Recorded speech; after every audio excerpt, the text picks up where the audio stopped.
Okay. இன்னைக்கு நம்ம metallurgy சாப்டரோட part 2 video பார்க்கலாம். அண்ட் இதில் வந்து ஃப்ளக்ஸ், ஸ்லாக் அதை பற்றி படிக்கலாம். அந்த எலிங்கிராம்ஸ் டயக்ராம் அண்ட் அதுக்கப்புறம் ஸ்மெல்டிங் ப்ராசஸ் ஆஃப் ஐரன் பற்றி படிக்கலாம். So first let start with flux and slack. நம்மளுக்கு முன்னாடி தெரியும் கேங்கிறது என்னது, இம்ப்யூரிட்டி பார்ட்டிகல்ஸ். ஸோ இந்த இம்ப்யூரிட்டிஸ் எல்லாமே நம்ம கேங் இல்லைனா மேட்ரிக்ஸ் அப்படி சொல்லுவோம். இந்த கேங்க்கு வந்து என்னென்னா இன்ஃபியூசிபிளாக இருக்கும். ஸோ ஃபியூசிபிள் அப்படிங்கிறது என்னென்னா மோல்டன் ஸ்டேட்டில் இருக்கும். லைக் ஒரு ஸ்லைமி சப்ஸ்டன்ஸ் மாதிரி இருக்கும். அது அப்படி இருந்துச்சுன்னா அது ஃபியூசிபிள் சொல்லுவோம். இதுவே அது நான் ஸ்லைமியாக இருக்குது, கொஞ்சம் லைக் டஸ்ட் பார்ட்டிகல்ஸ் எல்லாம் பார்த்துருக்கோம்ல, இந்த டஸ்ட் எல்லாம் இப்படி ட்ரையாக இருக்கும். அந்த மாதிரி இருந்துச்சுன்னா அது வந்து இன்ஃபியூசிபிள் அப்படி சொல்லுவோம். ஸோ ஃபியூசிபிளுக்கு வந்து லைட்டாக ஸ்லைமியாக இருக்குது, இல்லை வாட்டரி ஸ்லைமி எப்படின்னா எடுத்துக்கலாம். பட் இஸ் இன்ஃபியூசிபிள் சொல்கிறது வந்து நான் உங்களுக்கு புரியறதுக்காக சொல்கிறேன். இன்ஃபியூசிபிள்ங்கிறது எப்படின்னா ட்ரையாக இருக்கும். ஓகே, அப்போது நம்ம கேங் பார்ட்டிகல்ஸ் ஒரு இம்ப்யூரிட்டிங்கிறது ட்ரை பார்ட்டிகல்ஸாக இருக்குன்னு வச்சுப்போம். அப்போ இந்த ட்ரை பார்ட்டிகல்ஸை நம்ம ஸ்லைமி பார்ட்டிகல்ஸை கன்வெர்ட் பண்ணிட்டோம்னா, அதாவது இன்ஃபியூசிபிள் வந்து ஃபியூசிபிளாக கன்வெர்ட் பண்ணிட்டோம்னா நம்ம ஈஸியாகவே டக்குன்னு ரிமூவ் பண்ணிடலாம், ரொம்பவே ஈஸியாக ரிமூவ் பண்ணிடலாம். ஓகே, அது நம்மளுக்கு ஒரு அட்வான்டேஜஸ் ப்ராசஸ் தான். அதனால தான் நம்ம என்ன பண்ணுவோம்னா, இந்த இன்ஃபியூசிபிளாக இருக்க கேங் பார்ட்டிகல்ஸ் வந்து ஃபியூசிபிளான ஸ்லாக்காக கன்வெர்ட் பண்ணுவோம். அதுக்காக நம்ம என்ன பண்ணுவோம், ஃப்ளக்ஸ் அப்படிங்கிற ஒரு சப்ஸ்டன்ஸை ஆட் பண்ணுவோம். அப்போ நம்ம கேங் பார்ட்டிகல்ஸ் இங்கே இருக்குன்னா, இங்கே தான் நம்ம கேங்கெல்லாம் இருக்குன்னா, நம்ம வந்து ஃப்ளக்ஸ் அப்படிங்கிற ஒரு சப்ஸ்டன்ஸை இந்த கேங் ஆட் பண்ணுவோம். ஸோ தட் என்ன பண்ணுவோம், இந்த ஸ்லாக் வந்து ஃபார்ம் பண்ணும். which is nothing but flux plus gang, it forms slag. ஓகேவா?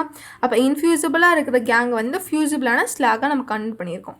ஓகே, இப்போ நம்ம என்ன பண்ணுவோம், இப்போ ஒரு மெட்டல் இதான் நம்ம மெட்டல்னு வச்சுப்போம். ஓகே, இந்த மெட்டலில் தான் இந்த இம்ப்யூரிட்டி கேங் பார்ட்டிகல்ஸ் எல்லாம் இருக்குன்னு வச்சுப்போம். அப்போ இந்த மெட்டலுக்கு நான் வந்து ஃப்ளக்ஸ் வந்து ஆட் பண்ணேன் அப்படின்னா என்ன ஆகும், கொஞ்சம் ரியாக்ஷன் நடந்துட்டு ஃபைனலி என்ன ஆகும்னா, இந்த மெட்டல் வந்து இங்கே இருக்கும், இதுக்கு மேலே ஒரு லேயராக வந்து இந்த ஸ்லாக் வந்து ஃபார்ம் ஆகும். ஓகேவா? இது ஒரு ஸ்லைமி லேயர் மாதிரி இந்த ஸ்லாக் வந்து மேலே வந்து இந்த மெட்டலுக்கு மேலே வந்து ஃபார்ம் ஆகும். ஓகேவா? அண்ட் இது வந்து ஒரு நல்ல விஷயம் தான். நம்ம மெட்டல் வந்து பிகாஸ் இந்த பக்கம் இருக்கிறதெல்லாம் யார், இந்த ஸ்லாக்கு மேலே இருக்கிறதெல்லாம் யார், அட்மாஸ்ஃபியர் தான், ஏர் தான் இருக்குது. ஓகே, அப்போ இந்த ஏர்லாம் இருக்குல்ல, அப்போ இந்த மெட்டல் வந்து இந்த ஏரோட ரியாக்ட் ஆச்சுன்னா என்ன ஆகும், இது வந்து ஆக்சிடைஸ் ஆகிட்டு மெட்டல் ஆக்சைட்ஸை ப்ரொடியூஸ் பண்ணும். அப்போ அந்த ரியாக்ஷன் நடக்காமல் தடுக்கிறது யார், ஸ்லாக். ஸோ ஸ்லாக் வந்து நமக்கு ரெண்டு விதமாக யூஸ்ஃபுல்லாக இருக்கும். ஒன்று வந்து என்ன, நம்ம கேங் பார்ட்டிகல்ஸை ரிமூவ் பண்ணுது. இன்னொன்று வந்து நம்ம மெட்டலோட ஆக்சிடைசேஷன், நம்ம மெட்டல் வந்து ஆக்சிடைஸ் ஆகாமல் இருக்கிறத வந்து தடுக்குது யார், ஸ்லாக். ஸோ ஸ்லாக் வந்து நம்மளுக்கு வந்து ஒரு கல்லில் ரெண்டு மாங்காய் சொல்லணும். அந்த மாதிரி தான் நம்ம வந்து எதுக்கு யூஸ் பண்ணோம், கேங் பார்ட்டிகல்ஸை ரிமூவ் பண்ணுறது தான் யூஸ் பண்ணோம். பட் இது வந்து நமக்கு இன்னும் ஒரு அட்வான்டேஜியஸான ஒரு ரீசனுக்காகவும் நம்ம யூஸ் பண்ணுறோம். எதுக்கு, ஸோ தட் நம்மளோட மெட்டல் வந்து ஆக்சிடைஸ் ஏரோட சேர்ந்துட்டு ஆக்சிடைஸ் ஆகாமல் இருக்கும். அந்த ஒரு ரீசனுக்காகவும் நம்ம ஸ்லாக் வந்து யூஸ் பண்ணுறோம். ஓகேவா? and தான் கொடுத்துருப்பாங்க, slack is lighter than the metal and hence it floats over the liquid metal which prevents the metal from further oxidation. Okay, so இந்த மெட்டல் வந்து ஃபர்தராக ஆக்சிடைஸ் ஆகாமல் இருக்கிறது வந்து ஸ்லாக் வந்து தடுக்குது. ஓகே, இது இம்பார்ட்டண்டான பாயிண்ட், நல்லா கவனிச்சுக்கோங்க. ஸோ நெக்ஸ்ட் வந்து நம்ம ஃப்ளக்ஸ் வந்து ரெண்டு டைப்ஸ் ஆஃப் ஃப்ளக்ஸ் இருக்கும். Okay, 2 types. ஒன்று வந்து அசிடிக் ஃப்ளக்ஸ் அண்ட் இன்னொன்று வந்து பேசிக் ஃப்ளக்ஸ். அதே மாதிரி நம்ம கேங் பார்ட்டிகல்ஸுமே 2 டைப் இருக்கும். ஒன்று அசிடிக் நேச்சராக இருக்கும், இன்னொன்று பேசிக் நேச்சராக இருக்கும். இப்போ நம்ம கேங் பார்ட்டிகல்ஸ் இருக்குது, இங்கே ஃப்ளக்ஸ் இருக்குது. இப்போ நம்ம கேங் பார்ட்டிகல்ஸ் வந்து பேசிக்காக இருக்குன்னு வச்சுப்போம். அப்போ நம்ம ஃப்ளக்ஸ் என்னவாக இருக்கணும், அசிடிக்காக இருக்கணும். கரெக்டாக? பிகாஸ் ஆசிட் அண்ட் பேஸ் தான் ரியாக்ஷன் பண்ணும். ஓகே, பேஸ்லாம் ரியாக்ஷன் பண்ணாது, ஆசிட் அண்ட் பேஸ்லாம் ரியாக்ஷன் பண்ணும். அப்போ நம்ம கேங் பார்ட்டிகல்ஸ் பேசிக்காக இருந்துச்சுன்னா நம்ம ஃப்ளக்ஸ் என்னவாக இருக்கணும், அசிடிக்காக இருக்கணும். அப்போ நம்ம கேங் வந்து பேசிக்காக இருந்துச்சுன்னா நம்ம ஃப்ளக்ஸ் என்னவாக இருக்கணும், அசிடிக்காக இருக்கணும். ஸோ தட் ஆசிட் பேஸ் வந்து ரியாக்ட் பண்ணி ஸ்லாக் வந்து ஃபார்ம் பண்ணும். கரெக்டாக? அண்ட் அது அந்த ரீசனுக்காக தான் நம்ம வந்து கேங் வந்து பேசிக்காக இருந்துச்சுன்னா ஃப்ளக்ஸ் வந்து அசிடிக்காக இருக்கும். இது நம்ம கேங் வந்து அசிடிக்காக இருந்துச்சுன்னா நம்ம ஃப்ளக்ஸ் வந்து என்னவாக இருக்கும், பேசிக்காக இருக்கும். ஓகேவா? அண்ட் அதுக்கான எக்ஸாம்பிள்ஸ் தான் இங்கே கொடுத்துருக்காங்க. ஃபார் அசிடிக் ஃப்ளக்ஸ் சொல்லும்போது நம்ம அசிடிக் ஃப்ளக்ஸ் வந்து யூஸ் பண்ணோம். இங்கே நம்ம அசிடிக் ஃப்ளக்ஸ் வந்து சிலிக்கான் SiO2 தான் நம்மளோட ஆசிடிக் ஃப்ளக்ஸாக இருக்குது. அண்ட் நம்ம கேங் பார்ட்டிகல்ஸ் வந்து பேசிக்கான கேங் விச் இஸ் ஐரனோட ஆக்சைடு. அப்போ இந்த ஐரன் ஆக்சைடு வந்து என்னது, இட் இஸ் பேசிக். இது வந்து ஆசிடிக். ஆசிட் அண்ட் பேஸ் வந்து நம்ம ஸ்லாக் ஃபார்மேஷன் FeSiO3 வந்து ஃபார்ம் பண்ணுது. ஓகே, ரொம்ப சிம்பிள் ரியாக்ஷன், ஜஸ்ட் அடிஷன் பண்ணாலே போதும், கிடச்சிடும். அண்ட் நெக்ஸ்ட் இப்போ பேசிக் ஃப்ளக்ஸ் பார்க்கலாம். இப்போ பேசிக் ஃப்ளக்ஸாக வந்து நம்ம கால்சியம் கார்பனேட் வந்து யூஸ் பண்ணுறோம் பேசிக் ஃப்ளக்ஸாக. அண்ட் நம்ம அசிடிக் கேங் பார்ட்டிகல் யார், சிலிக்கன். ஸோ சிலிக்கன் அதை ரிமூவ் பண்ணுறதுக்காக நம்ம இதை வந்து யூஸ் பண்ணுறோம். எந்த ஃப்ளக்ஸ், பேசிக் ஃப்ளக்ஸ் யூஸ் பண்ணுறோம். லைம்ஸ்டோன், இது பேர் லைம்ஸ்டோன். கரெக்டாக? இது யூஸ் பண்ணுறோம். அண்ட் இது வந்து ஸ்லாக் ஃபார்மேஷன் பண்ணுது. ஆனால் ஆக்சுவலி என்னென்னா இந்த லைம்ஸ்டோன் தான் நம்ம யூஸ் பண்ணுவோம். ஓகே, லைம்ஸ்டோன் தான் ஃப்ளக்ஸை யூஸ் பண்ணுவோம். பட் இந்த லைம்ஸ்டோன் என்னவா கன்வெர்ட் ஆகிரும்னா கால்சியம் ஆக்சைடாகவும் கார்பன் டை ஆக்சைடாகவும் கன்வெர்ட் ஆயிரும். ஓகே, அப்போ கன்வெர்ட் ஆகுறதுனால இது தான் நம்ம வந்து ஆக்சுவலி ஃப்ளக்ஸை யூஸ் பண்ணோம். டு பி மோர் ஸ்பெசிஃபிக், நான் வந்து லைம்ஸ்டோன் யூஸ் பண்ண மாட்டோம், இந்த லைம் தான் யூஸ் பண்ணோம். இது பேர் லைம்ஸ்டோன், இது பேர் லைம். இந்த லைமை தான் நம்ம வந்து யூஸ் பண்ணுவோம். கால்சியம் ஆக்சைடு தான் நம்ம யூஸ் பண்ணுவோம். பிகாஸ் இதை டிகம்போஸ் ஆகிட்டு இதை ரெண்டுத்தையும் ப்ரொடியூஸ் பண்ணுவோம். நம்ம இது தான் ஃப்ளக்ஸாக யூஸ் பண்ணுவோம், அசிடிக் ஃப்ளக்ஸ். பேசிக் ஃப்ளக்ஸை வந்து இதுதான் நம்ம வந்து யூஸ் பண்ணுவோம். ஓகே, ஆக்சுவலி நான் இங்கே எழுதியிருக்கேன், but to be more specific calcium oxide தான் நம்ம ஃப்ளக்ஸை யூஸ் பண்ணுவோம். அப்போது இந்த SiO2 இது நம்ம என்னது நம்மளோட இம்ப்யூரிட்டி அண்ட் இதான் நம்மளோட ஃப்ளக்ஸ் CaO இது ரெண்டு சேர்ந்துட்டு CaSiO3 ஃபார்ம் பண்ணணும் அண்ட் இதான் நம்மளோட ஸ்லாக். ஓகே, கிளியரா? ஓகே, இப்போ நீங்கள் பார்த்தாலே தெரியும் இங்கேயும் SiO3 தான் வந்திருக்கு, இங்கேயும் SiO3 தான் வந்திருக்கு. விச் மீன்ஸ் வாட், மெயின்லி இந்த ஸ்லாக் வந்து இந்த சிலிகேட்ஸ் தான் இருக்கும். ஏதாவது ஒரு மெட்டலோட சிலிகேட்ஸாக இருக்கும். SiO3 நம்ம சிலிகேட்ஸாக தான் இருக்கும் அப்படிங்கிறத சொல்கிறாங்க. அது ஐரனோட சிலிகேட்டாக இருக்கலாம், கால்சியமோட சிலிகேட்டாக இருக்கலாம், இல்லை வேறு ஏதாவது ஒரு மெட்டலோட சிலிகேட்டாக இருக்கலாம். பட் மோஸ்ட் ஆஃப் த கண்டிஷன்ஸில் வந்து அது சிலிகேட்ஸாக தான் இருக்கும். ஓகே, சிலிகேட்ஸ்னால் என்ன, SiO3 இந்த மாதிரி இருக்கிறது. ஓகேவா, இந்த கான்செப்ட் கிளியராக இருக்கும்னு நினைக்கிறேன். அண்ட் இது வந்து ஸ்மெல்டிங் ப்ராசஸ் படிக்கும்போது ரொம்பவே யூஸ்ஃபுல்லாக இருக்கும். ஓகேவா, அண்ட் இந்த பாயிண்ட் நான் சொன்ன ஆக்சிடேஷன் ப்ரிவென்ட் பண்ணுது, அந்த பாயிண்ட்டு நல்லா புரிஞ்சுக்கோங்க. ஓகே, நான் நெக்ஸ்ட் வந்து எலிங்ராம்ஸ் டயக்ராம். ஸோ எலிங்ராம்ஸ் டயக்ராம்ங்கிறது என்னென்னா, எலிங்ராம்ங்கிறது ஒரு சயின்டிஸ்ட், எலிங்ராம் அப்படிங்கிறவங்க சயின்டிஸ்ட், அவங்க வந்து ஒரு கிராஃப் வந்து பிளாட் பண்ணாங்க. அதுதான் வந்து எலிங்ராம் டயக்ராம் அப்படின்னு சொல்லுவோம். அந்த கிராஃப் பேஸ் பண்ணி என்ன பண்ணலான்னா, நம்ம வந்து எந்த மெட்டல் ஆக்சைடை வந்து ரெடியூஸ் பண்ணோம், எந்த மெட்டல் ஆக்சைடை ரெடியூஸ் பண்ணோம் அப்படிங்கிறத நம்ம வந்து அந்த கிராஃப் மூலமாக படிக்கலாம். ஓகே, ஸ்டடி பண்ணலாம். அதுக்கு தான் எலிங்ராம் வந்து அந்த கிராஃப் வந்து பிளாட் பண்ணாங்க. அது எலிங்ராம் கிராஃப் அப்படி எலிங்ராம் டயக்ராம் அப்படின்னு சொல்லுவோம். ஓகே, ஸோ அதை பற்றி தான் இப்போ நம்ம படிக்க போகிறோம். எலிங்ராம் டயக்ராமுக்கு போகிறதுக்கு முன்னாடி ஸ்பான்டேனிட்டி அப்படிங்கிறத பற்றி ரீகால் பண்ணிக்கலாம். ஸோ நம்ம ஸ்பான்டேனிட்டி வந்து எந்த ஈக்குவேஷன் வச்சு ரெப்ரசென்ட் பண்ணுவோம், ΔGயோட ஈக்குவேஷன். கரெக்டாக, ΔG வந்து என்னது, கிப்ஸ் ஃப்ரீ எனர்ஜி. அண்ட் இதை வச்சு நம்ம ஸ்பான்டேனிட்டி வந்து டிஃபைன் பண்ணுவோம். அப்போ ΔG is equal to ΔH minus T∆S இதுதான் நம்மளோட கிப்ஸ் ஃப்ரீ எனர்ஜியோட எக்ஸ்பிரஷன். கரெக்டாக, அந்த ΔGயோட வேல்யூ டிபெண்ட் பண்ணி தான் இந்த ரியாக்ஷன் வந்து ஸ்பான்டேனியஸாக நான் ஸ்பான்டேனியஸாக அப்படிங்கிறத நம்ம சொல்லணும். ஓகே, ஸோ ΔG வந்து என்னது, கிப்ஸ் ஃப்ரீ எனர்ஜி. இந்த ΔHங்கிறது என்தால்பி. Okay, enthalpy.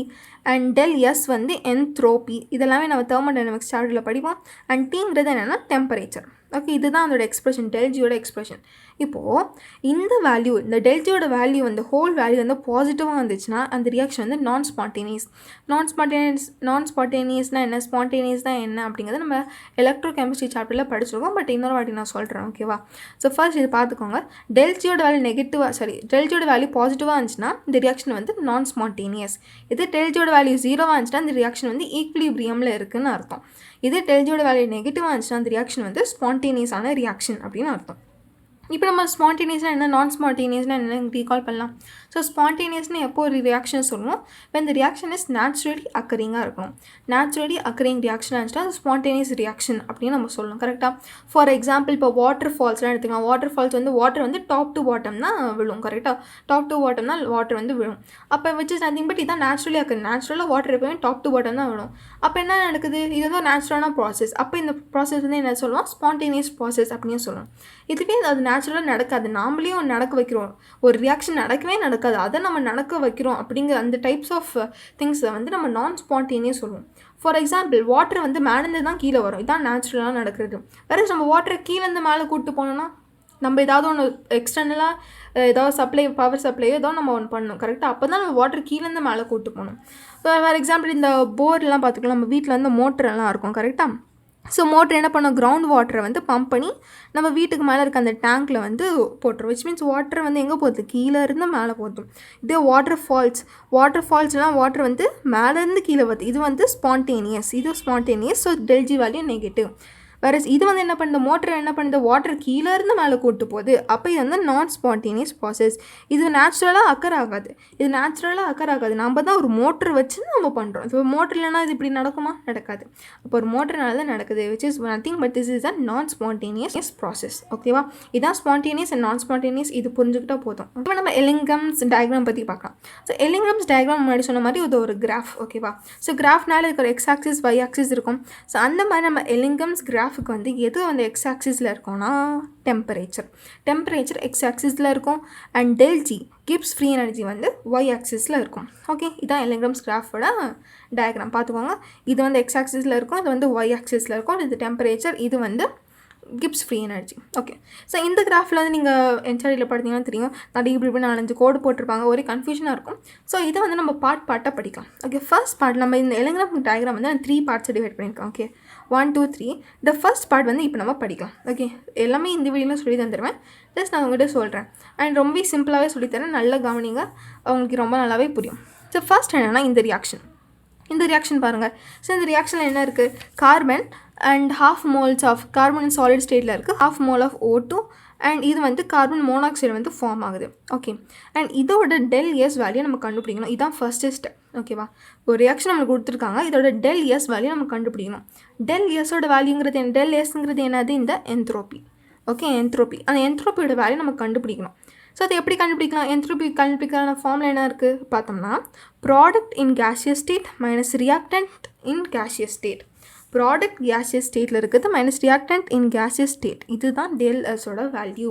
அப்போ del S for this reaction எப்படி கண்டுபிடிக்கலாம், ப்ராடக்ட் வந்து கேஷியஸ் ஸ்டேட்டில் இருக்க ப்ராடக்ட் மைனஸ் கேஷியஸ் ஸ்டேட்டில் இருக்க ரியாக்டன்ட், அதோட சப்ராக்ஷன் தான் டெல் எஸோட வேல்யூ. இப்போ ப்ராடக்ட் கேஷியஸ் ஸ்டேட்டில் இருக்குது, எவ்வளோ மோல்ஸ் இருக்குது, 1 மோல் இருக்குது. ரியாக்டன்ட் கேஷியஸ் மோலில் இருக்கா, எஸ், ஒரே ஒரு ரியாக்டன்ட் கேஷியஸ் மோலில் இருக்குது, இன்னொன்று வந்து சாலிட் ஸ்டேட்டில் இருக்குது. அப்போ நம்ம அது வந்து எடுத்துக்க மாட்டோம். அப்போ இந்த கேஷியஸ் ஸ்டேட்டில் இருக்க ரியாக்டன்ட் பாருங்கள், அதுக்கிட்ட எவ்வளோ மோல்ஸ் இருக்குது, ½ மோல்ஸ் இருக்குது. அப்போ -1/2, பிகாஸ் இங்கே மைனஸ் சிம்பிள் இருக்குது. கரெக்டாக, அதுக்கு எவ்வளோ ஆன்சர் வரும், 1/2 வரும். விச் இஸ் நத்திங் பட் நம்ம டெல் எஸோட வேல்யூ என்ன வந்திருக்கு, பாசிட்டிவ் வேல்யூ வந்திருக்கு. ஓகேவா, பாசிட்டிவ் வேல்யூ வந்திருக்கு. அப்போ இதை என்ன பண்ணுவோம்னா, நம்மளோட டெல் ஜி வேல்யூட சப்ஸ்டியூட் பண்ணுவோம். டெல் ஜியோட ஃபார்முலா என்ன, del G is equal to del H minus T del S. ஓகேவா, அப்போ இதில் வந்து இந்த பாசிட்டிவ் வேல்யூ சப்ஸ்டியூட் பண்ணனா என்ன கிடைக்கும், del G is equal to del H minus T del S. இப்படி தானே இருக்கும், பிகாஸ் பாசிட்டிவ் தான். அதனால் மைனஸ் இன்டூ ப்ளஸ் என்னது, மைனஸ் தான். ஸோ அதனால் மைனஸ் சைன் தான் வந்திருக்கு, எந்த ஒரு சேஞ்சுமே கிடையாது. அப்போது இதை வந்து நம்ம y is equal to mx + c இருக்குல்ல, y is equal to mx + c நம்ம ஸ்டேட் லைன் ஈக்குவேஷன் இருக்குல்ல, அதை வந்து அதோட கம்பேர் பண்ணுறோம். அப்போ இதுதான் y வரும் அண்ட் இது நம்ம c மைனஸ் ஆஃப் mx வரும். கரெக்டாக, ஸோ நம்ம mx வந்து இந்த வாட்டி மைனஸ் வந்திருக்கு. அப்போ கம்பேர் பண்ணுங்கள், y ஆக்சிஸில் டெல் ஹெச் இருக்கணும், எக்ஸ் ஆக்சிஸில் டெம்பரேச்சர் இருக்கணும். அப்போ நம்ம இன்டர்செப்ட் யார், இங்கே இன்டர்செப்ட்டுங்கிறது டெல் ஹெச் அண்ட் இது வந்து கான்ஸ்டன்ட் வேல்யூ தான். ஓகே, கான்ஸ்டண்ட்டாக நம்ம எடுத்துப்போம், விச் இஸ் நதிங் பட் இதோட கான்ஸ்டன்ட்டான வேல்யூ தான். என்தால்பிங்கிறது நம்ம கான்ஸ்டண்ட்டாக எடுத்துக்கிறோம் திஸ் கண்டிஷன். அப்போ நம்ம இன்டர்செப்ட் யார், டெல் ஹெச், அது கான்ஸ்டண்ட்டாக எடுத்துக்கிறோம். அப்போ அதை பற்றி கவலை இல்லை. நம்ம டெல் எஸ் தான் வேரியபிள், பிகாஸ் ஒரு ரியாக்ஷனுக்கு அது வேரி ஆகும். கரெக்டாக, அப்போ இந்த டெல் எஸ் வந்து என்னது, நம்மளுக்கு டெல் எஸ் தான் நம்மளோட slope, minus of del S தான் நம்மளோட ஸ்லோப், எம்முக்குறது என்னது ஸ்லோப். அப்போ நம்ம ஸ்லோப்போட வேல்யூ என்னவா வந்திருக்கு, இந்த கண்டிஷனில் நெகட்டிவாக வந்திருக்கு. நல்ல கவனிங்க, ஸ்லோப்போட வேல்யூ என்ன வந்திருக்கு, நெகட்டிவாக வந்திருக்கு. மைனஸ் ஆஃப் டெல் எஸ் நெகட்டிவாக வந்திருக்கு. புரியுதா? இப்போ நான் உங்களுக்கு ஒரு பேசிக் மேத்தமேட்டிக்ஸ் சொல்கிறேன். இப்போ நம்ம 3 டைப்ஸ் ஆஃப் கிராஃப் எடுத்துக்கலாம். ஸோ இந்த 3 டைப் ஆஃப் கிராஃபில் வந்து 3 டைப்ஸ் ஆஃப் ஸ்லோப் வந்திருக்கு எடுத்துக்கலாம். இப்போ நம்ம ஸ்லோப் வந்து நெகட்டிவாக இருந்துச்சுன்னா நம்ம எப்படி ரெப்ரசென்ட் பண்ணுவோம், டவுன்வர்டு ஸ்ட்ரெயிட் லைன் வச்சு. மீன் வந்து டவுன்வர்ட்ஸாக இருந்துச்சுன்னா ஸ்லோப் வந்து நெகட்டிவ்னு அர்த்தம். இது அப்வர்ட்ஸாக இருந்துச்சுன்னா ஸ்லோப் வந்து பாசிட்டிவாக அர்த்தம். இது இப்படி ஸ்ட்ரெயிட்டாக இருந்துச்சுன்னா ஸ்லோப் வந்து 0ன்னு அர்த்தம். ஓகேவா, இது வந்து பாசிட்டிவ், இது வந்து நெகட்டிவாக இருந்துச்சுன்னா இது வந்து பாசிட்டிவாக இருந்துச்சுன்னா இது வந்து 0வாக இருந்துச்சுன்னா எது நெகட்டிவ் எது பாசிட்டிவ் எது 0, ஸ்லோப் வந்து பாசிட்டிவாக இருந்துச்சுன்னா அப்வர்டு, நெகட்டிவாக இருந்துச்சுன்னா டவுன்வர்டு, 0வாக இருந்துச்சுன்னா இந்த மாதிரி ஸ்ட்ரெயிட் லைன். ஓகேவா, அப்போது நம்மளுக்கு இங்கே நம்ம ஸ்லோப் என்ன வந்திருக்கு, நெகட்டிவாக வந்திருக்கு. நெகட்டிவ்னால் நான் எப்படி ரெப்ரசென்ட் பண்ணோம், இந்த மாதிரி டவுன்வர்ட் கர்வில் நம்ம ரெப்ரசென்ட் பண்ணோம். அதனால நம்ம என்ன பண்ணுவோம், இந்த மாதிரி டவுன்வர்ட் கர்வில் ரெப்ரசென்ட் பண்ணுவோம். அண்ட் இது எந்த ஈக்குவேஷனுக்கு வந்திருக்குது, இந்த ஈக்குவேஷனுக்கு, இந்த பர்டிகுலர் கேஸுக்கு தான் நம்ம டவுன்வர்டு லைன் இருக்கிற நம்மளுக்கு கிராஃப் வந்து கிடச்சிருக்கு ஃபார் திஸ் பர்டிகுலர் ரியாக்ஷன். புரிஞ்சுதா? இதே தான் நான் நம்ம சொன்னது எல்லாமே கிளியராக எழுதியிருக்கேன், நீங்கள் இது பார்த்துக்கோங்க ஒரு வாட்டி. ஓகே, ஸோ பார்த்தீங்கன்னா நம்மளுக்கு வந்து இந்த கேஸில் வந்து டெல் எஸ் பாசிட்டிவாக வந்திருக்கு. ஸோ இங்கே சப்ஸ்டியூட் பண்ணும்போது நம்மளுக்கு இந்த ஈக்குவேஷனோட கம்பேர் பண்ணும்போது finally we got this graph. Okay, நான் let's move on to the next thing. சரி, நெக்ஸ்ட் ஈக்குவேஷன் பார்த்தோம்னா இதான் நம்ம நெக்ஸ்ட் ஈக்குவேஷன். இப்போ இந்த ஈக்குவேஷனோட டெல் எஸோட வேல்யூ கண்டுபிடிங்க. அப்போ இந்த ஈக்குவேஷனோட டெல் எஸ் வேல்யூ நம்ம கண்டுபிடிக்கலாம். ஸோ நம்ம டெல் எஸோட ஃபார்முலா என்ன, gaseous product minus gaseous reactants. Gaseous product இருக்கா, எஸ் இருக்குது. எவ்வளோ இருக்குது, ஒன்லி 1 மோல். கேஷியஸ் ரியாக்டன்ட் இருக்கா, எஸ், ரெண்டுமே இருக்குது. அப்போ அதோட மோல்ஸ் எவ்வளோ, இதுக்கு வந்து 1 மோல், இதுக்கு வந்து 1/2 மோல்ஸ். அப்போ இந்த ஒரு 2 கேன்சல் ஆகிடுச்சு, நத்திங் பட் நம்ம டெல் எஸோட வேல்யூ என்னவா வந்திருக்கு, இங்கே நெகட்டிவாக வந்திருக்கு. நம்ம டெல் எஸோட வேல்யூ வந்து நெகட்டிவாக வந்திருக்கு. ஓகே, நெகட்டிவாக வந்திருக்கு. அப்போ நம்ம டெல் ஜி வேல்யூ சப்ஸ்டியூட் பண்ணலாம். Del G is equal to del H minus T del S. இதான் நம்மளோட ஈக்குவேஷன். இதில் நம்ம டெல் எஸோட வேல்யூ நெகட்டிவாக சப்ஸ்டியூட் பண்ணால் என்ன வரும், del G is equal to del H plus T del S அப்படின்னு வரும். கரெக்டாக, பிகாஸ் மைனஸ் இன்ட்டு மைனஸ் என்னது plus, minus into minus plus. அப்போ இது ப்ளஸ்ஸாக மாறிடுச்சு. இப்போ நம்ம y = mx + c அதோட கம்பேர் பண்ணலாம். அப்படி நம்ம கம்பேர் பண்ணோன்னா நம்மளோட yக்கு வந்து ∆g வரும், தென் எக்ஸுக்கு வந்து t வரும், தென் m ஸ்லோப் வந்து யார், இங்கே ஸ்லோப் வந்து யார் ∆s. அண்ட் இது என்ன ஸ்லோப்பாக வந்திருக்கு, பாசிட்டிவ் ஸ்லோப்பாக வந்திருக்கு. ஸ்லோப் வந்து பாசிட்டிவாக வந்திருக்கு. அப்போ ஸ்லோப் பாசிட்டிவாக வந்துச்சு நம்ம கிராஃபில் எப்படி ரெப்ரசென்ட் பண்ணுவோம், அப்வர்ட் லைன், ஸ்ட்ரெயிட் லைன் வச்சு ஒரு அப்வர்ட் கோயிங் ஸ்ட்ரெயிட் லைன் வச்சு நம்ம ரெப்ரசென்ட் பண்ணுவோம் ஸ்லோப் வந்து பாசிட்டிவாக வந்துச்சுன்னா. ஸோ அதனால தான் இந்த கிராஃப் வந்து இந்த மாதிரி வந்திருக்கு ஃபார் திஸ் பர்டிகுலர் ரியாக்ஷன். ஒரு ரியாக்ஷனுக்கு இந்த கிராஃப் வந்து வேரி ஆகும். அண்ட் அதே மாதிரி இதுக்கு டிஸ்கிரிப்ஷன் இருக்குது, நீங்கள் ஒரு வாட்டி பார்த்துக்கோங்க. நான் third equation. So third equation இதுதான் இருக்குது. இதோட ∆s வேல்யூ நம்ம கண்டுபிடிக்கலாம். ஸோ இதோட ∆s வேல்யூ கண்டுபிடிக்கலாம். எப்படி கண்டுபிடிப்போம், ப்ராடக்ட்டோட gaseous products minus gaseous reactants. Gaseous product இதுக்கு இருக்கா, எஸ் இருக்குது. எவ்வளோ மோல்ஸ் இருக்குது, ஒன்லி 1. கேஷியஸ் ரியாக்டன்ட் இருக்கா, எஸ் இருக்குது, ஒன்றே 1. எவ்வளோ மோல்ஸ், 1 மோல். 1 மைனஸ் 1, 1 மைனஸ் 1 என்ன, 0. நம்ம ∆sோட வேல்யூ ஃபார் திஸ் கேஸ் என்ன வந்திருக்கு, 0 வந்திருக்கு. நம்ம ∆gயோட வேல்யூ, ∆gயோட ஈக்குவேஷன் என்ன, ∆g = ∆h minus t ∆s. அப்போ இதில் நம்ம இதோட வேல்யூ 0 சப்ஸ்டியூட் பண்ணனா நம்மளுக்கு என்ன கிடைக்கும், இதோட வேல்யூ 0 சப்ஸ்டியூட் பண்ண we get ∆g = ∆h. இதுதான் கிடைக்கும். அண்ட் மாதிரி சொன்ன மாதிரி இது ஒரு கான்ஸ்டன்ட், இதோட கான்ஸ்டன்ட் கரெக்டாக. அப்போ இப்போ நம்ம வந்து y = mx + c கம்பேர் பண்ணும்போது we get y = c இதுதான் கிடைக்கும். பிகாஸ் mxோட வேல்யூ தான் 0. அப்போ இந்த பர்டிகுலர் ரியாக்ஷனுக்கு ஸ்லோப்போட வேல்யூ என்ன, 0. அப்போ ஸ்லோப் 0 வந்துச்சுன்னா அந்த கிராஃப் எப்படி ரெப்ரசென்ட் பண்ணணும்னு சொல்லியிருக்கேன், ஒரு ஸ்ட்ரெயிட் லைன். ஓகே, அதனால தான் இந்த மாதிரி ஸ்ட்ரெயிட் லைன் கிராஃப் வந்துருக்கு ஃபார் திஸ் பர்டிகுலர் ரியாக்ஷன். ஓகேவா, இது புரிஞ்சுதா? அண்ட் இதோட டிஸ்கிரிப்ஷன் இங்கே இருக்குது. ஒன்று நான் எழுதியிருக்கேன், நீங்கள் பார்த்துக்கோங்க. இப்போது நம்ம இது மூணுத்தையும் நம்ம கம்பைன் பண்ணி ஒரு கிராஃபில் ப்ளாட் பண்ணோன்னா நம்மளுக்கு இந்த மாதிரி தான் ஒரு கிராஃப் கிடைக்கும். ஓகே, ஸோ நல்லா பார்த்துக்கோங்க. மூணுத்தையும் நான் வந்து ப்ளாட் பண்ணியிருக்கேன். ஃபஸ்ட்டு கேஸ் நம்ம பார்த்து ஃபஸ்ட்டு கேஸ் அதோட கிராஃப், இது நம்ம செகண்ட் கேஸ், இந்த கேஸ் இதோட கிராஃப் இருக்குது. தென் நம்ம தேர்ட் கேஸ், இந்த 0 கேஸ் இதோட கிராஃப் வந்து இங்கே இருக்குது. ஓகே, அந்த பர்டிகுலர் ஈக்குவேஷன் இருந்திருக்கும். எலிங்கம்ஸ் டயக்ராமோட ஃபர்ஸ்ட் பார்ட் நம்ம பார்க்க வேண்டியது இதுதான். ஸோ இந்த 3 பேருமே நீங்கள் நல்லா பார்த்துக்கோங்க. இப்போ நம்ம இதோட இம்பார்ட்டன்ட் பாயிண்ட்ஸ் பற்றி படிக்கலாம். ஓகே, ஸோ நல்லா இதை வந்து நல்லா பார்த்துக்கோங்க. ஓகே, உங்களுக்கு டவுட்னா திரும்ப ரீவைண்ட் பண்ணி பாருங்கள், நீங்கள் ஒரு வாட்டி இது மாதிரி சால்வ் பண்ணி பாருங்கள். ஓகேவா, ஃபர்ஸ்ட் பாயிண்ட் என்னன்னா, the line below can reduce the upper oxide. அதாவது கீழே இருக்க லைன் வந்து மேலே இருக்க ஆக்சைடை ரெடியூஸ் பண்ணலாம். நான் முன்னாடி சொல்லியிருக்கேன் என்னது, கீழே இருக்க மெட்டல். இப்போ ஒரு எலிங்ராம் கிராஃப் இப்படி இருக்குன்னா இந்த லைன் தானே கீழே இருக்குது. அப்போ இந்த மெட்டல் இந்த லைன் தானே கீழே இருக்குது. இந்த லைன் எந்த ஈக்குவேஷன் இண்டிகேட் பண்ணுதோ அந்த ஈக்குவேஷனில் இருக்க மெட்டல் மேலே இருக்கிற அந்த மெட்டலோட மேலேயும் ஒரு ஈக்குவேஷன் இருக்கும் கரெக்டாக. அந்த மெட்டலில் என்ன ஆக்சைடு இருக்கோ அந்த ஆக்சைடு என்ன பண்ணலாம், ரெடியூஸ் பண்ணலாம். இதுதான் எலிங்கம்ஸ் கிராஃப்டோட மெயின் கான்செப்டே இதுதான். ஓகே, கீழே இருக்க மேலே இருக்க மெட்டல் ஆக்சைடை ரெடியூஸ் பண்ணலாம். இதுதான் இம்பார்ட்டன்ட் கான்செப்ட். அதுதான் சொல்கிறாங்க, the lines below can reduce the upper oxide.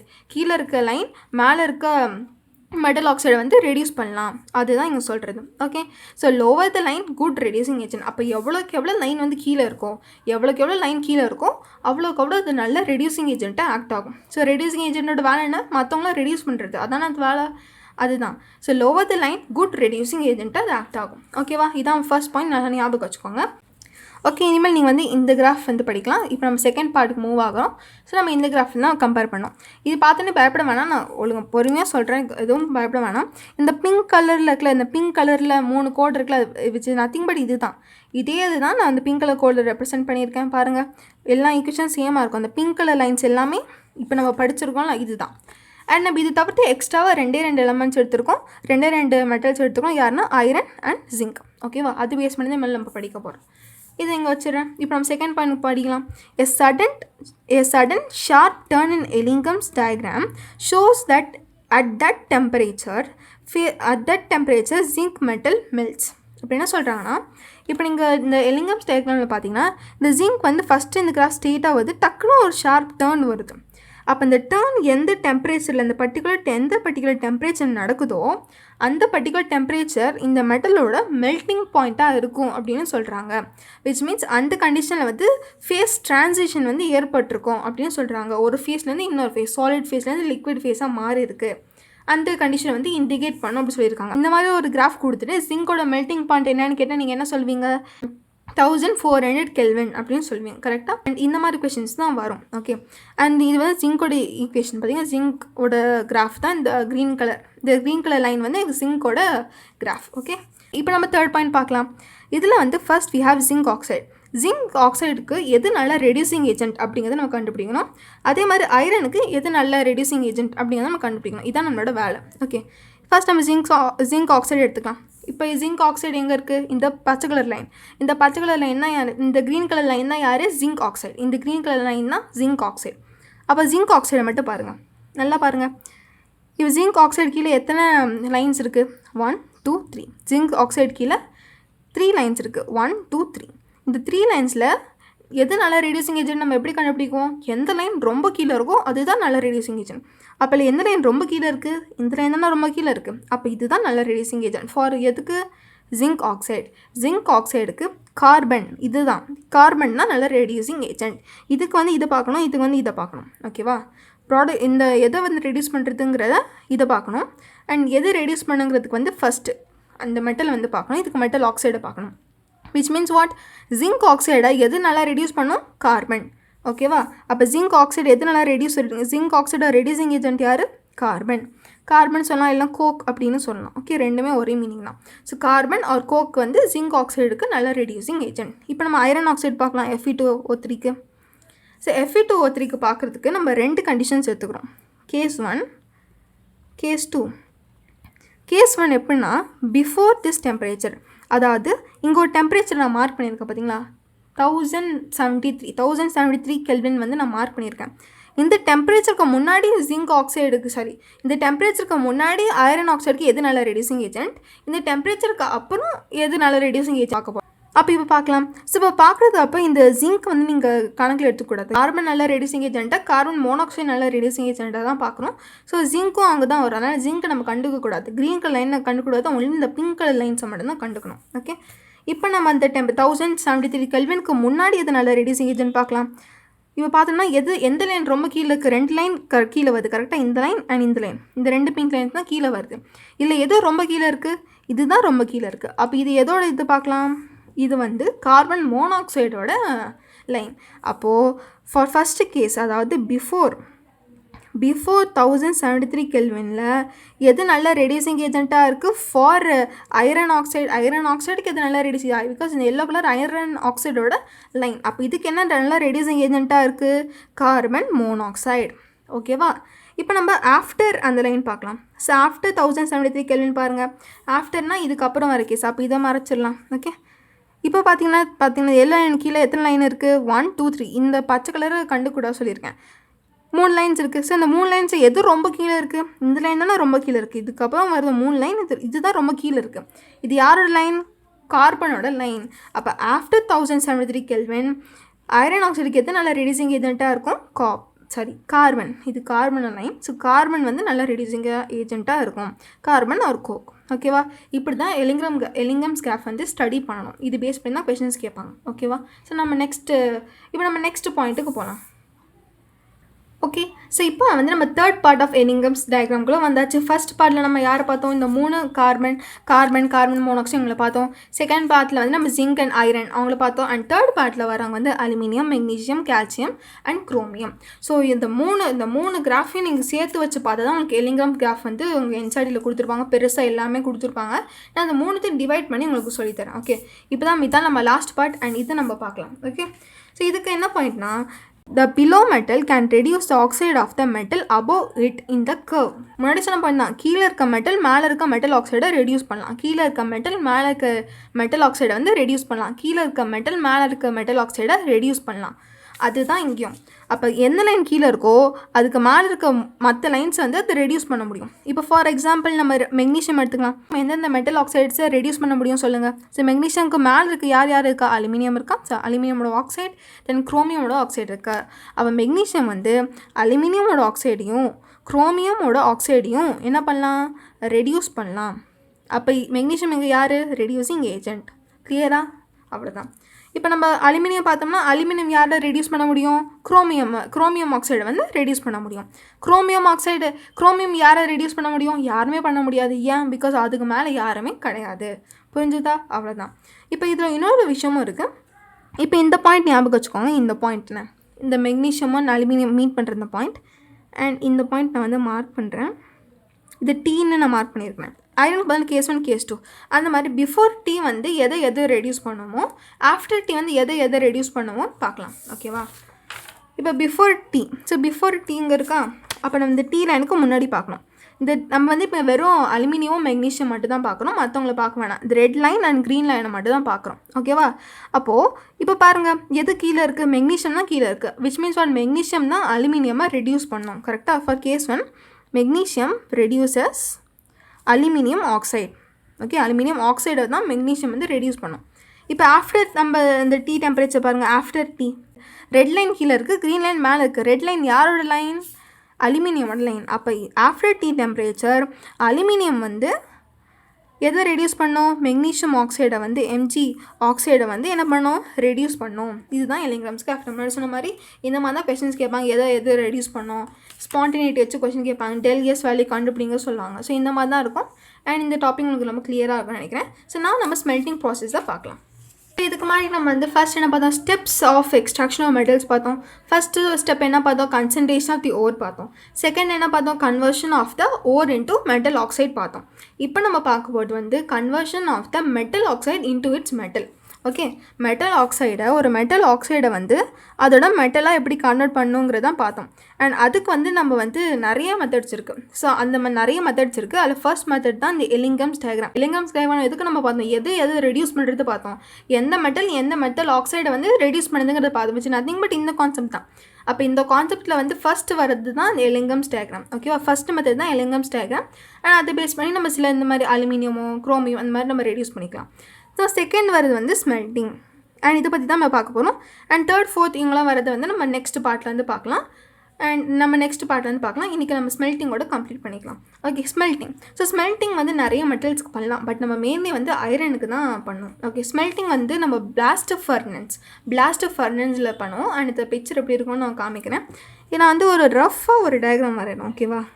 என்ன நடக்கும்னா, நம்ம சார்ஜ் அப்படிங்கிற ஒரு சப்ஸ்டன்ஸை வந்து இதான் இன்புட். ஓகேவா? இதுக்குள்ளே போடுவோம். அண்ட் அது என்னென்ன அதை பற்றியான டீட்டெயிலாக படிக்கலாம். ஃபர்ஸ்ட் நான் இதை எக்ஸ்பிளைன் பண்ணுறேன். இங்கே சார்ஜ் அப்படிங்கிற சப்ஸ்டன்ஸ் அதான் நம்ம இன்புட் சப்ஸ்டன்ஸ், அதை நம்ம இதுக்குள்ளே போடுவோம். அண்ட் இங்கே பார்த்தீங்கன்னா நம்மளுக்கு வந்து எக்ஸாஸ்ட் இருக்கும். அப்போ வந்து தேவையில்லாத கேஸஸ் வந்து இங்கே இது வழியாக வெளில போயிடும். அண்ட் இங்கேருந்து வந்து ஹாட் ஏர் வந்து சப்ளை ஆகும். Hot air. ஓகே, நல்லா சூடான காற்று வந்து இங்கே சப்ளை ஆகும் இந்த பக்கம். அண்ட் இங்கே பார்த்தீங்கன்னா ஒரு இந்த மெட்டல் வந்து வெளில போகிறதுக்காக மெட்டல் வந்து அவுட்புட். ஓகே, மெட்டல் வந்து நம்ம மோல்டன் மெட்டல் வந்து வெளில போகிறதுக்கான ஒரு அவுட்புட் இங்கே இருக்கும். ஓகே. ஸோ இப்போ இங்கே என்ன நடக்கும்னா, நம்ம சார்ஜ்னு ஒன்று போடுவோம். அந்த சார்ஜ் அப்படிங்கிறது என்னென்னா ஓர் plus limestone plus Coke.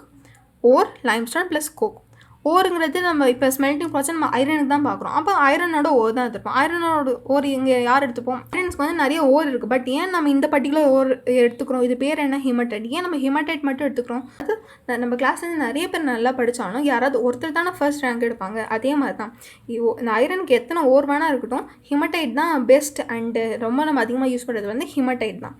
So இப்போ ஹிமடைட் தான் நம்ம எடுத்துருப்போம். அதான் Fe2O3. ஓகே, இந்த ஹிமடைட் வந்து நம்ம லைம்ஸ்டோன் எதுக்கு இங்கே வந்து கேட்டீங்கன்னா, லைம்ஸ்டோன் வந்து நம்மளோட ஃப்ளக்ஸாக இங்கே யூஸ் ஆகும். ஓகே, ஃப்ளக்ஸாக யூஸ் ஆகும். நீங்கள் ஃப்ளக்ஸ் அண்ட் ஸ்லாக் டாபிக் வந்து ரீகால் பண்ணி பாருங்கள், ஞாபகம் வரும். இது நம்ம வந்து ஃப்ளக்ஸாக யூஸ் பண்ணுவோம். தென் கோக்குங்கிறத நம்ம ரெடியூசிங் ஏஜென்ட்டாக இங்கே யூஸ் பண்ணிப்போம். ஓகேவா? ஓகே, இந்த இதுதான் நம்ம சார்ஜ் சொல்கிறது. இதுக்குள்ளே போட்டுரும். இதோட போட்டோன்னே இங்கே டெம்பரேச்சர் வந்து இங்கே கம்மியாக இருக்கும். இங்கே ஒரு 500 கெல்வின் இருக்கும் வச்சுப்போம். அப்போ போக இங்கே 800 ஆகும். தென் இங்கே வந்து 1200 ஆகும். அண்ட் இந்த மாதிரி வந்து ரஃபாக தான் போடுறேன். அண்ட் இந்த பர்டிகுலர் பாயிண்ட் வரும்போது 2200 கிட்ட கூட வரும்.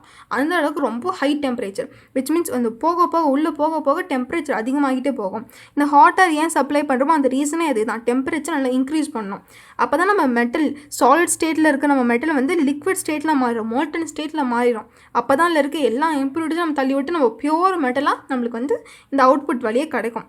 அந்த ரீசனுக்காக தான் நம்ம இப்படி பண்ணுறோம். ஓகே, அண்ட் எக்ஸாஸ்ட் வழியாக தேவையில்லாத கேஸஸ் எல்லாம் வெளில போகும். அதை பற்றி படிக்கலாம். ஓகே, இப்போ நம்ம ரியாக்ஷன்ஸ்குள்ளே போகலாம். ஃபர்ஸ்ட் ரியாக்ஷன் வந்து இந்த ரீஜனில் என்ன ரியாக்ஷன் நடக்குதுன்னு பார்க்கலாம். இந்த 500 and 800 கெல்வினுக்குள்ளே என்ன நடக்கணும்? ஸோ முன்னாடி நம்ம எலிங்கம்ஸ் டயக்ராம் பற்றி பார்த்தோம்ல, அதில் கூட நான் சொல்லியிருந்தேன். அண்ட் அது கூட நான் சொல்லியிருந்தேன், நம்ம ஐரன் ஆக்சைடுக்கு 2 கேஸ் எடுத்துட்டோம், before this temperature, after this temperature. So அப்போ விச் மீன்ஸ் வாட், லோ டெம்பரேச்சரில் கார்பன் மோனாக்சைடு வந்து ஐரன் ஆக்சைடுக்கு நல்லா ரெடியூசிங் ஏஜென்ட்டாக இருக்குது. பட் அதே ஹை டெம்பரேச்சர் எடுக்கும்போது கார்பன் ஒரு நல்ல ரெடியூசிங் ஏஜென்ட்டாக இருக்குது ஃபார் ஐரன் ஆக்சைடு. இதான் நம்ம படித்தோம் கரெக்டாக. கார்பன் மோனாக்சைடு வந்து லோ டெம்பரேச்சர் நல்ல ரெடியூசிங் ஏஜென்ட்டாக இருக்குது, கார்பன் வந்து ஹை டெம்பரேச்சரில் ஒரு நல்ல ரெடியூசிங் ஏஜென்ட்டாக இருக்குது. அப்போது இது வந்து என்னது, இது ஒரு லோ டெம்பரேச்சர் தானே. அப்போ இங்கே யார் நல்ல ரெடியூசிங் ஏஜென்ட்டாக இருப்பா, கார்பன் மோனாக்சைடு. அதனால தான் நம்ம கார்பன் மோனாக்சைடு யூஸ் பண்ணுவோம். அண்ட் இது வந்து என்னென்ன ரெடியூஸ் பண்ணது பார்த்துக்கோங்க. இது வந்து இதுவாக மாறுது. அண்ட் இந்த Fe3O4 வந்து திரும்பவும் இதோட சேர்ந்துட்டு Fe அயனாக மாறுது. தென் கொஞ்சம் அமௌண்ட் வந்து FeOவாகவும் மாறுது. ஓகே, உடனே நம்ம இது எப்படின்னா உடனே நம்ம இங்கே சப்ஸ்டன்ஸ் போட உடனே டக்குன்னு நீங்கள் பியூர் ஆகிட்டு மோல்டன் மெட்டல்லாம் வந்துடும் கிடையாது. கொஞ்சம் கொஞ்சமாக நடக்கும், கொஞ்சம் ஸ்லோ ப்ராசஸ் தான். எடுத்தோடனே நம்மளுக்கு வந்து ப்ராடக்ட் கிடைக்காதுல்ல, கொஞ்சம் டைம் எடுத்துக்கும், கொஞ்சம் ஃபியூ ஹவர்ஸ் இல்லைன்னா ஃபியூ மினிட்ஸ் வந்து எடுத்துக்கும். ஸோ தட் அந்த மோல்டன் மெட்டல்லாம் வந்து கன்வெர்ட் ஆகிட்டு அவுட்புட் வழியாக வெளில வரும். ஓகே, அண்ட் இதுதான் இந்த ரீஜனில் வந்து நடக்கிற ரியாக்ஷன். நெக்ஸ்ட் வந்து ஸ்லாக் ஃபார்மேஷன். ஸோ முன்னாடி சொன்ன மாதிரி இன்னமும் சில இம்ப்யூரிட்டிஸ் வந்து நம்ம ஓரோட அசோசியேட்டடாக இருக்கும். அப்போ அந்த இம்ப்யூரிட்டிஸ் எல்லாமே நம்ம ரிமூவ் பண்ணணும். அப்போ ரிமூவ் பண்ணாமல் என்ன பண்ணணும், ஃப்ளக்ஸுங்கிற சப்ஸ்டன்ஸ் ஆட் பண்ணணும் கரெக்டாக. அப்போ அந்த ஃப்ளக்ஸ் என்ன பண்ணோம், நம்ம கேங் அப்படிங்கிற இம்ப்யூரிட்டிஸோடு சேர்ந்துட்டு ஸ்லாக் வந்து ஃபார்ம் பண்ணணும் அப்படின்னு படிச்சிருக்கோம். அந்த ஸ்லாக்லேருந்து என்ன ஸ்லைமி லேயர் மாதிரி ஃபார்ம் ஆகிருக்கும் மெட்டலுக்கு மேலே அப்படின்னு நம்ம படிச்சிருக்கோம் கரெக்டாக. அப்போ என்ன பண்ணணும்னா, நம்ம முன்னாடி சொல்லியிருக்கேன்ல, கால்சியம் லைம்ஸ்டோன் வந்து என்ன ஆகும், கால்சியம் ஆக்சைடாக மாறும். கால்சியம் கார்பனேட் வந்து கால்சியம் ஆக்சைடாக மாற சொல்லியிருக்கேன்.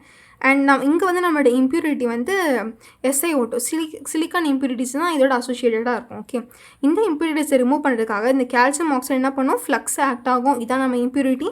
அண்ட் இந்த ஸ்லாக் ஃபார்மேஷன் இங்கே வந்து நடக்குது. ஓகேவா. அண்ட் இது வந்து என்ன ஃப்ளக்ஸ், சரி இது வந்து என்ன டைப் ஆஃப் ஃப்ளக்ஸ், அசிடிக் ஃப்ளக்ஸா பேசிக் ஃப்ளக்ஸா? எஸ், இது வந்து பேசிக் ஃப்ளக்ஸ். இது வந்து என்ன type of gangue, acidic gangue ஒரு பேசிக் கேங்? இது வந்து அசிடிக்கான கேங். Very good. அண்ட் இதுதான் நம்மளோட ஸ்லாக். இது முன்னாடி சொல்லியிருக்கேன், இந்த ஸ்லாக் வந்து நம்ம மெட்டலுக்கு மேலே ஒரு லேயர் ஃபார்ம் ஆகும். ஆக்சுவலி இங்கே தான் மெட்டல் இருக்கும். இந்த டயக்ராமில் பாருங்கள், நம்ம மெட்டல் வந்து இங்கே தான் மெல்ட் ஆகிட்டு வரும். ஓகே, அண்ட் இதுக்கு மேலே இந்த ரீஜன் இருக்குல்ல, இந்த க்ரீன் கலர் ரீஜன், அதுதான் நம்மளோட ஸ்லாக். ஓகேவா. நம்ம ஸ்லாக் வந்து இங்கே தான் மெட்டல் மெல்ட் ஆயிருக்கா, அதுக்கு மேலேயே ஸ்லாக் ஃபார்ம் ஆயிரும். ஸோ தட் என்ன ஆகுது, இந்த ரீஜனுக்கும் ஒரு பார்டர் மாதிரி, ஒரு பேரியர் மாதிரி வந்து நம்ம ஸ்லாக் இருக்குது. ஸோ தட் இங்கே இருக்கிறது எல்லாமே பியூர் Fe அயன், ஓரளவுக்கு நல்ல பியூரான Fe அயன். இங்கே இருக்கிறதுலாம் இம்பியூர் அயன் அண்ட் சில வந்து Fe ஆக்சைட்ஸாக இருக்கும். இந்த மாதிரி தான் இருக்கும். இம்ப்யூரிட்டிஸ் எல்லாம் இங்கே இருக்கும். அப்போ இந்த இம்ப்யூரிட்டிஸ்லேருந்து இதை வந்து ப்ரிவெண்ட் பண்ணுது, அந்த பக்கம் போகாமல் அங்கே பக்கம் போய் ஆக்சிடைஸ் ஆகாமல் நம்ம ஸ்லாக் தான் தடுக்குது. அதுக்கு தான் ஸ்லாக் வந்து நான் சொன்னேன், ஒரு கல்ல 2 மாங்காய், அந்த கான்செப்ட் தான் ஸ்லாகுங்கிறது. இங்கே இது என்ன பண்ணுது, நம்ம மெட்டலை வந்து ப்ரிவெண்ட் பண்ணுது. அந்த இம்ப்யூரிட்டிஸோட சேராமையும் ஆக்சிடைஸ் ஆகாமல் இருக்கிறத வந்து ப்ரிவெண்ட் பண்ணுது. யார், இந்த ஸ்லாக். ஓகே, ஸோ நெக்ஸ்ட் பார்க்கலாம். ஸோ நெக்ஸ்ட் இப்போ நம்ம வந்து இந்த டெம்பரேச்சர் என்ன நடக்குது பார்த்தோம். இப்போ இன்னும் ஹையர் டெம்பரேச்சர் என்ன நடக்குது பார்க்கலாம். அப்போ இன்னும் ஹையர் டெம்பரேச்சர் போகும்போது carbon and carbon di oxide react பண்ணி கார்பன் மோனாக்சைடு ஃபார்ம் பண்ணுது. அண்ட் இது Feயோட சேர்ந்துட்டு Fe பியூரான Fe ஐரன் வந்து ப்ரொடியூஸ் பண்ணுது. அப்போ நீங்கள் பார்த்தாலே தெரியும், இங்கே CO2 இங்கே CO2 ப்ரொடியூஸ் ஆகுது, கார்பன் மோனாக்சைடு ப்ரொடியூஸ் ஆகுது, இங்கெல்லாம் எவ்வளோ CO2 ப்ரொடியூஸ் ஆகுது. அப்போ இந்த CO2 எல்லாமே இந்த எக்ஸாஸ்ட் கேஸஸ் தான் வெளியில் போயிடும். ஓகேவா. அதுக்கு தான் சொல்லியிருந்தேன், எக்ஸாஸ்ட் வழியாக இந்த எக்ஸாஸ்ட் கேஸஸ் தான் இது வந்து வெளில போயிடும். ஓகே, ஸோ முன்னாடி சொன்ன மாதிரி ஸ்லாக் ஃபார்மேஷன் வந்து நல்ல விஷயத்துக்கு தான். பிகாஸ் அந்த பியூர் மெட்டல் வந்து ஆக்சிடைஸ் ஆகாமல், இங்கே தான் அங்கே போகாமல் ஆக்சிடைஸ் ஆகாமல் இது வந்து தடுக்குது. ஓகே, ஸோ முன்னாடி சொன்ன மாதிரி அட் ஹை டெம்பரேச்சர் கார்பன் நல்லா ரெடியூசிங் ஏஜென்ட்டாக இருக்கும். At lower temperature carbon monoxide வந்து நல்லா ரெடியூசிங் ஏஜென்ட்டாக இருக்கும். ஸோ அப்போ நம்ம கொஞ்சம் கொஞ்சமாக ஹீட்டாக இங்கே பியூரான ஐரன் வந்து கிடச்சுன்னு சொன்னேன். அப்போ இந்த பியூரான ஐரன் வந்து இந்த எக்ஸாஸ்ட் வழியாக, இந்த அவுட்புட் வழியாக வந்து தனியாக வந்துடும். அண்ட் இதை வந்து நம்ம பிக் ஐரன் அப்படின்னு சொல்லுவோம். ஏன்னா இதுக்கிட்ட 5% ஆஃப் கார்பன் இருக்கும். இது வந்து பியூரான ஐரன் தான், பட் இது பியூரான ஐரன் தான், பட் இது பர்சன்டேஜ் பியூரிட்டி வந்து 90% அந்த ரேஞ்சில் தான் இருக்கும். 90% அந்த ரேஞ்சில் தான் இருக்கும். நம்மளுக்கு வந்து 100% ஒரு நியர்லி 100% பியூரிட்டி தான் வேணும். இதில் வந்து 5% கார்பன் இம்ப்யூரிட்டிஸ் இருக்குது. அதனால தான் இதுக்கு பிக் ஐரன் அப்படின்னு பேர். அப்போ இதில் நம்ம கொஞ்சம் ட்ரீட்மெண்ட் பண்ணுவோம். அது பண்ணி நம்ம கேஸ்ட் ஐரன் ஃபார்ம் ஆகும். அண்ட் அது வந்து 4% ஆஃப் கார்பன் வந்து அதில் இருக்கும். தென் இது வந்து ரோட் அயன் வந்து ஃபார்ம் பண்ணும். அண்ட் இதில் வந்து ரொம்ப கம்மியான பர்சன்டேஜ் வந்து இம்ப்யூரிட்டிஸ் இருக்கும், கார்பன் இம்ப்யூரிட்டிஸ் இருக்கும்.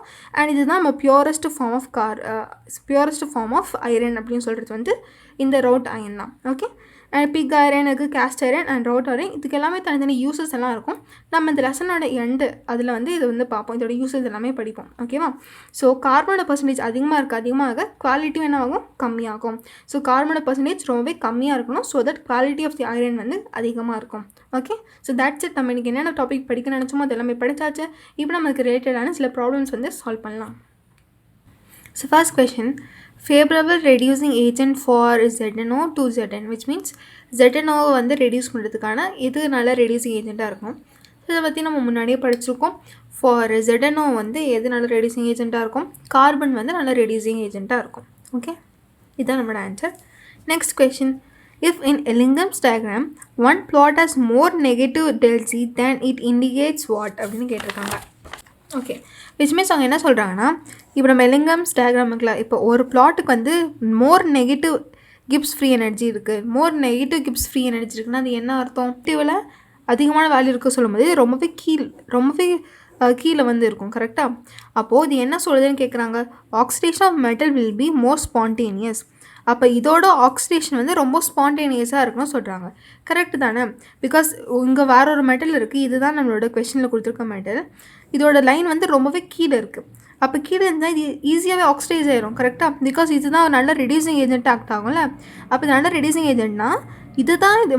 அப்போ இது நல்லா ரெடியூசிங் ஏஜென்ட்டாக இருக்குல்ல. அப்போ இதுக்கு மேலே இருக்க எலமெண்ட்டை வந்து என்ன பண்ணும், மெட்டல் ஆக்சைடு என்ன பண்ணும், இது ரெடியூஸ் பண்ணும். ரெடியூசிங் ஏஜென்ட்டோட வேலை என்ன, மற்றவங்கள ரெடியூஸ் பண்ணும், இது ஆக்சிடைஸ் ஆயிரும். அப்போ இது ஆக்சிடைஸ் ஆகுது, நம்ம மற்றவங்கள ரெடியூஸ் பண்ணது இது ஆக்சிடைஸ் ஆயிரும்ல. அப்போ இட்ஸ் நத்திங் பட் இது ட்ரூ தான், oxidation of this metal will be most பண்ணி. எஸ், இது நல்லா ரெடியூசிங் ஏஜென்ட் சீக்கிரமாக இது ஆக்சிடைஸ் ஆயிரும். நெக்ஸ்ட் அப்போ இதுவும் கரெக்டாக இருக்குது. ஓகே, நெக்ஸ்ட் பார்க்கலாம். This metal will reduce the metal oxide which has less negative value இந்த எலிங்கம்ஸ் டயக்ராம். கரெக்டு தானே? லெஸ் நெகட்டிவ் வேல்யூ இருந்துச்சுன்னா நம்ம அதுக்கு மேலே இருக்க மாதிரி ரெப்ரசென்ட் பண்ணுவோம். கரெக்டாக? பிளாட் வந்து மேலே இருக்கும், மோர் நெகட்டிவ் வேல்யூ இருந்துச்சுன்னா கீழே இருக்கும், லெஸ் நெகட்டிவ் வேல்யூனா மேலே இருக்கும். அப்போ இது வந்து அதை ரெடியூஸ் பண்ணும். கரெக்டு தானே? அதுதான் அவங்க சொல்கிறாங்க. Which means both A and B ரெண்டுமே கரெக்ட். அண்ட் ஆப்ஷன் C தான் நம்மளோட answer. Okay, so next question. The following reactions takes place in the blast furnace in the preparation of impure iron.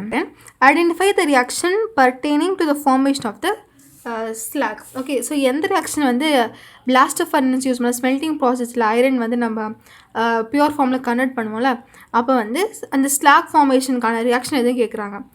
Okay, so நல்லா think பண்ணி பாருங்கள், எது reaction வரும், D தான் வரும். CaO SiO2 இது வந்து கால்சியமோட சிலிகேட் வந்து ஃபார்ம் பண்ணும். இதுதான் நம்மளோட slag formation reaction in melting process of iron. அடுத்து வந்து இது வந்து IPMT 2011 கேட்ட ஒரு கொஷின். ஓகே, நெக்ஸ்ட் கொஷின் பார்க்கலாம். Considering Ellingham's diagram which of the following metals can be used to reduce alumina அப்படின்னு கேட்டிருக்காங்க. அப்போ இதுக்கு வந்து நம்ம எலிங்கம்ஸ் டயக்ராம் வந்து ஞாபகம் பண்ணோம். ஓகே, ஸோ இதை பாருங்கள், என்னென்ன கொடுத்துருக்காங்க, ஐரன் கொடுத்துருக்காங்க, ஜிங்க் கொடுத்துருக்காங்க, மெக்னீஷியம் கொடுத்துருக்காங்க, காப்பர் கொடுத்துருக்காங்க. எது வந்து அலுமினா வந்து ரெடியூஸ் பண்ண முடியும், அலுமினா நத்திங் பட் Al2O3 அலுமினியமோட ஆக்சைடு தான் அலுமினா சொல்லும். அப்போ இது ரெடியூஸ் பண்ண முடியும். எதனால் ரெடியூஸ் பண்ண முடியும், இதுக்கு கீழே இருக்குது, இதுக்கு கீழே யார் இருக்கா, மெக்னீஷியம் தான் இருக்கா. ஓகே, இது மூணுத்தையும் கம்பேர் பண்ணி தெரியுது வந்து ஹாஃப் கிராஃப் தான்.